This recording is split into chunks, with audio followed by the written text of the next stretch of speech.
We are less than 24 hours away from primary day in Maryland, and all eyes are on the Democratic Senate race. The two leading contenders for that nomination, by now you know, are Maryland Congressman David Trone and Prince George's County Executive Angela Alsobrooks. Can't believe it's almost here finally, Yeah. right? Our Matthew Torres is showing us how the candidates are spending the final full day before the primary.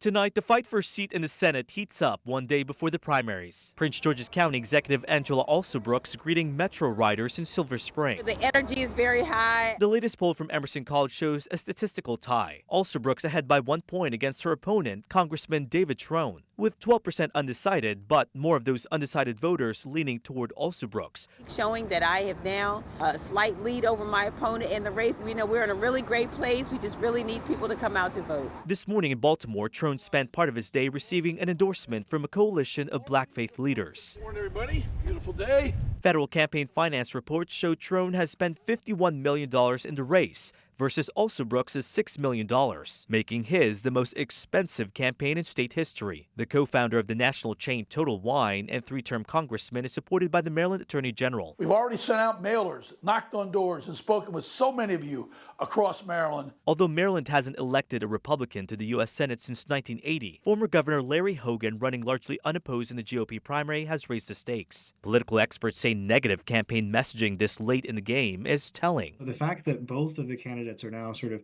the tenor of this race has become a lot more combative, speaks to the idea that this is a very close race. And it seems like a lot of the campaign professionals that are working on the campaign are realizing that they really need to try every trick in the toolbox to be able to galvanize voters. Trone has the advantage of name recognition. If she's successful, Alsobrooks could make history as the first black woman elected to the Senate in Maryland. But with the voter turnout so far, experts say issues they stand on will resonate the most. I think policy here is still extremely important.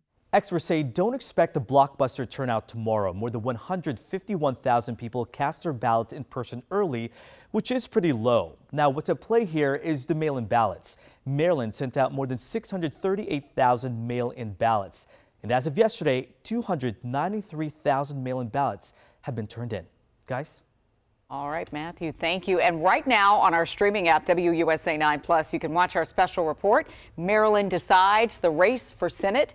This includes our interviews with Angela Alsobrooks, David Trone, and Larry Hogan as we head into tomorrow's primary day in Maryland. Yeah, and tomorrow is also primary day in West Virginia. We've put together voting guides for Maryland and West Virginia, as well as Virginia's upcoming primary again.